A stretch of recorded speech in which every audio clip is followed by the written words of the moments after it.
Assalamu alaikum wa rahmatullahi wa barakatuh. This is Professor Tamir Youssef, Professor of General Endocrine Surgery. Today we are going to discuss cholelithiasis or gallstones regarding the pathology, presentation, and complications. First, regarding the function of the gallbladder in brief, the gallbladder is a reservoir for bile. The gallbladder is the place where bile is concentrated by absorption of water. It also secretes mucus in the bile. Regarding the incidence of gallstones, gallstones are the most common biliary pathology. The usual patient is female of 40 or 50, fatty, fertile, flatulent. This is the 5F, the famous 5F. However, the disease can occur in both sexes from childhood to elderly. Causes of gallstone can be classified into metabolic, infective, and bile stages. The metabolic cause regarding number one, cholesterol metabolism. Cholesterol is water insoluble and is held in solution by detergent action of bile salts and phospholipids with which it forms micelles. The normal ratio of cholesterol to bile salts in bile is 1 to 25. Bile containing cholesterol stones has an excess of cholesterol relative to the bile salts and phospholipids, thus allowing cholesterol crystals to form. Such bile is termed supersaturated or lithogenic, where the ratio is below 1 to 13. This is a diagram showing the micelle. The micelle is formed by aggregation of bile acid molecules, the rounded ends of which is water-loving hydrophilic, whilst the stick end is the hydrophilic part to which the water-insoluble cholesterol is absorbed. So factors that increase bile cholesterol or that decrease bile salts in bile will lead to cholesterol stone formation. What increase bile cholesterol? Women receiving contraceptive pills, pregnancy, obesity, drugs like clofipirate. Bile salts are decreased in liver diseases, estrogen therapy, interruption of the enterohepatic circulation of bile salts due to ileal disease, resection or bypass, cholestyramine therapy, this is a chelating agent, inflamed gallbladder, which increase absorption of bile salts. The second item in metabolic causes are the excess bile pigment. This occurs in hemolytic anemia, like sickle cell anemia, and other types of hemolysis. It may be due to infection with E. coli. This organism produces beta-glucuronidase enzyme, which converts the water-soluble bilirubin into the unconjugated insoluble form. Pigment stones in Oriental countries are associated with infestation of the biliary tree by Clonorchus sinensis and Ascaris lambricoid. Infection. The role of infection in stone formation is not clear, but organisms have been cultured from the centers of gallstones. Infection may provide a nidus or a nucleus over which a stone is built. Infection may cause stasis of bile. Infection may change the pH of the bile, become alkaline again like that of the liver, because the gallbladder acidifies the bile. Helicobacter pylori antigen has been isolated from the gallbladders containing stones. We have what we call Moynihan's aphorism. Moynihan stated that a gallstone is a tombstone erected to the memory of the organism within it. The third item regarding the etiology is bile stasis. Decreased gallbladder motility by estrogen during pregnancy and after truncal vagotomy, long-term parenteral nutrition, which will lead to decreased release of cholecystokinin, which is motor to the gallbladder, infection of the gallbladder, spasm of the sphincter of Uri. Types of gallstone. First, gallstones can be classified generally into primary and secondary stones. The primary stone occur in non-infected gallbladders, formed of normal bile constituents. It has no nucleus, so it is called metabolic stone, as cholesterol stone and pigment stones. The secondary stones occur on top of infected gallbladder, so it is formed of abnormal bile constituents.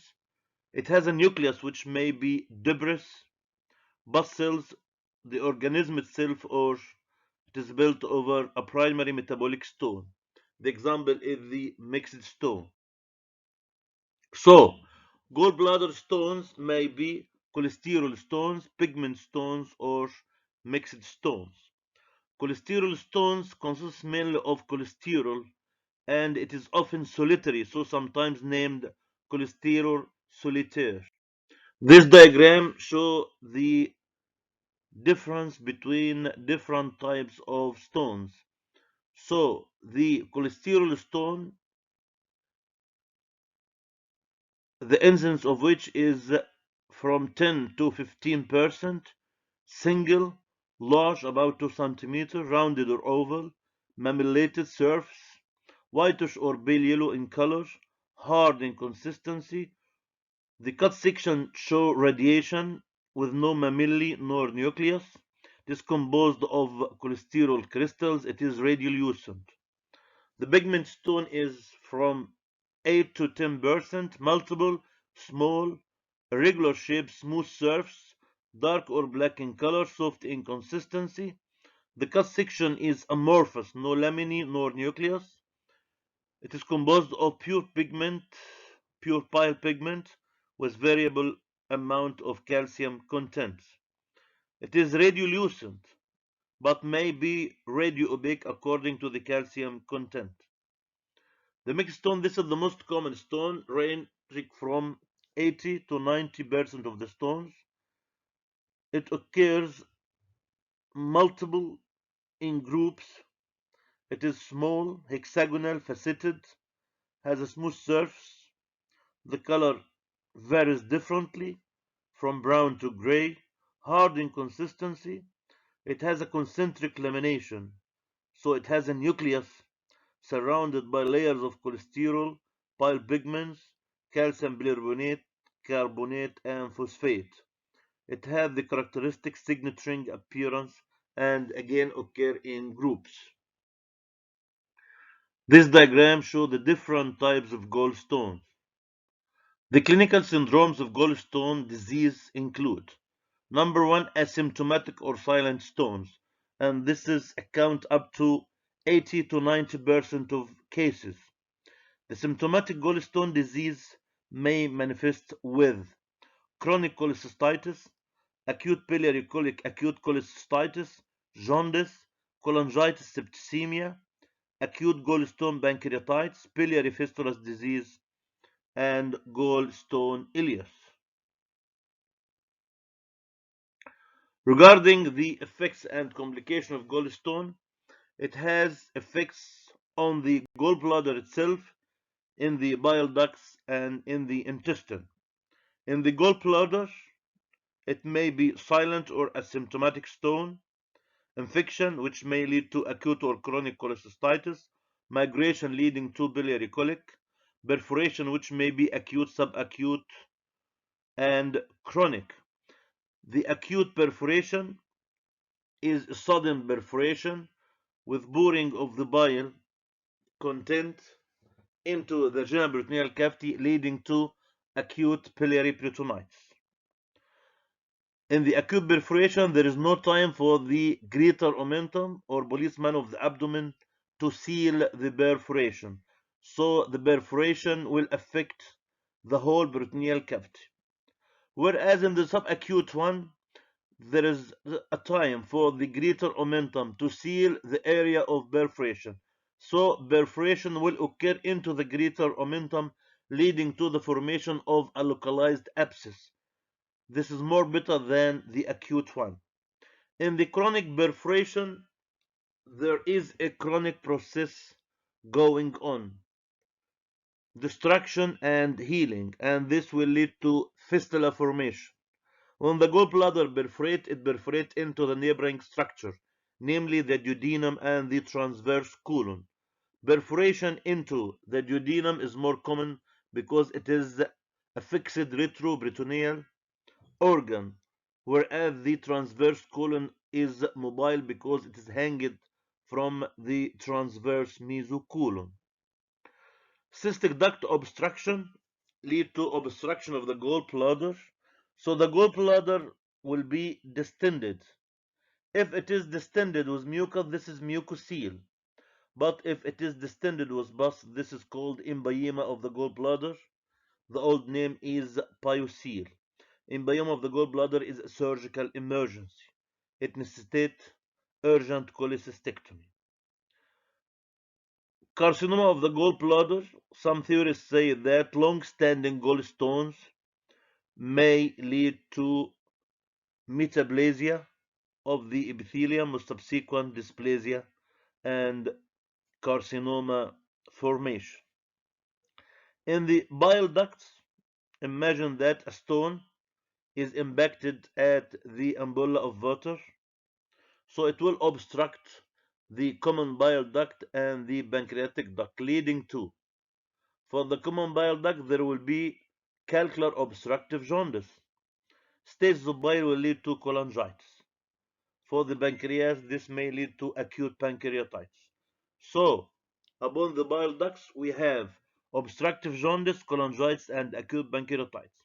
In the intestine, acute intestinal obstruction or gallstone ileus. Here, there should be a fistula between the gallbladder and the intestine, with passage of gallstones through this fistulous tract. The gallstone will be impacted at the narrowest part of the gastrointestinal tract, namely the terminal ileum, leading to mechanical obstruction. To less extent, it may obstruct the colon, leading to chronic intestinal obstruction. So, the most common presentation is asymptomatic gallstones. When should I do cholecystectomy in silent or asymptomatic gallstones? Number one, in children, because it will produce symptoms later on. Number two, in sickle cell disease. Why we should do cholecystectomy in sickle cell disease? Because there is difficulty in diagnosis during sickle cell crisis, and stasis may precipitate and stones may precipitate the crisis. Non-functioning gallbladder indicate advanced disease, and about 30% will develop symptoms. Calcification of the gallbladder, or the so-called porcelain gallbladder, because in 20% of cases this is a malignant gallbladder. Stones more than 2.5 centimeter, because this stones is associated with acute cholecystitis more than the multiple stones. Multiple small stones for the possibility of migration and impaction in the common bile duct causing calcular obstructive jaundice. Thank you very much.